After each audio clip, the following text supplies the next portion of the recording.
I'm politely begging you to write poems as a hobby. I know, there's too much poetry already on the internet. There's too many books of poetry. They're not even selling. There's too many poets. People were saying this 100 years ago. W.B. Yeats was saying, there are too many of us. Okay, fine.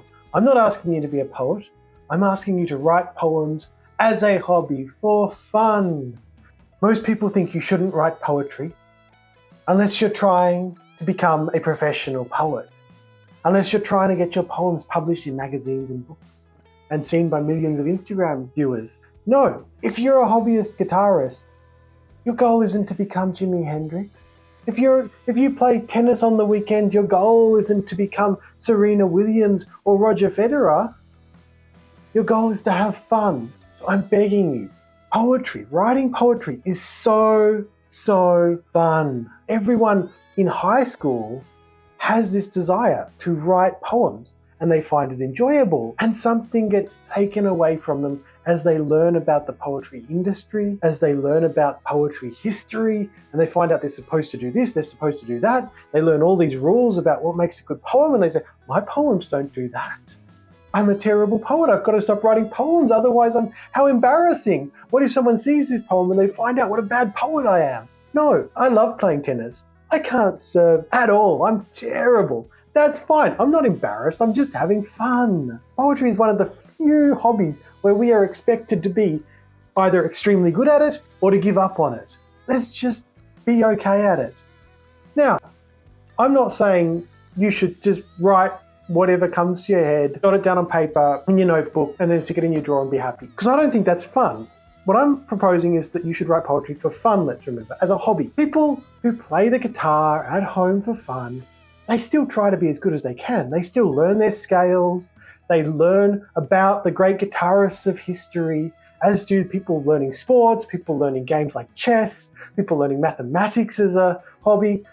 They want to become better. That's part of the joy, part of the fun.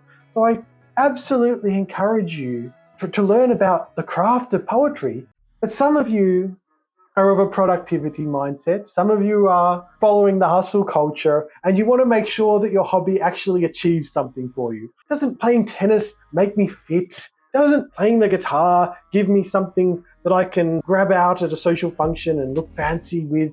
What does poetry give me?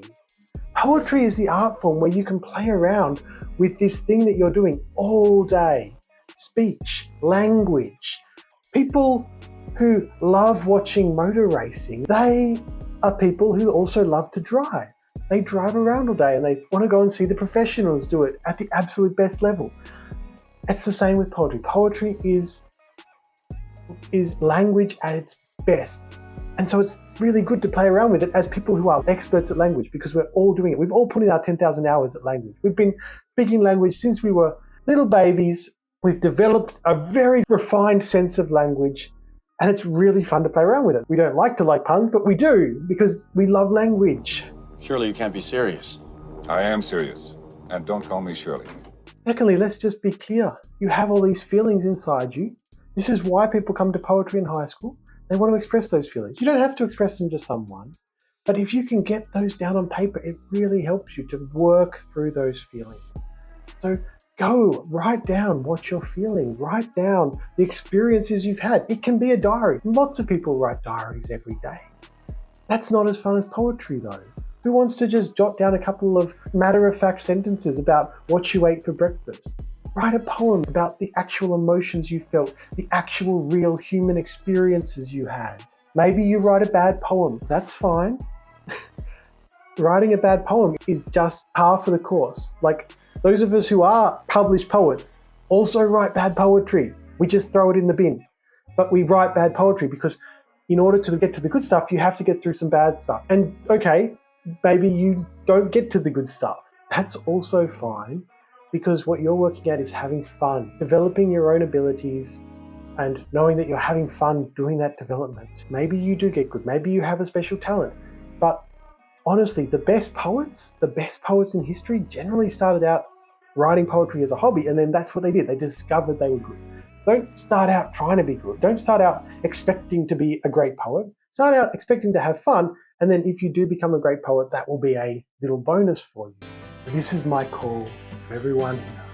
Please go and write some poems for fun, work on your craft for fun, develop your understanding of metaphor and imagery and sound, because that's what makes language great, and you're constantly using language.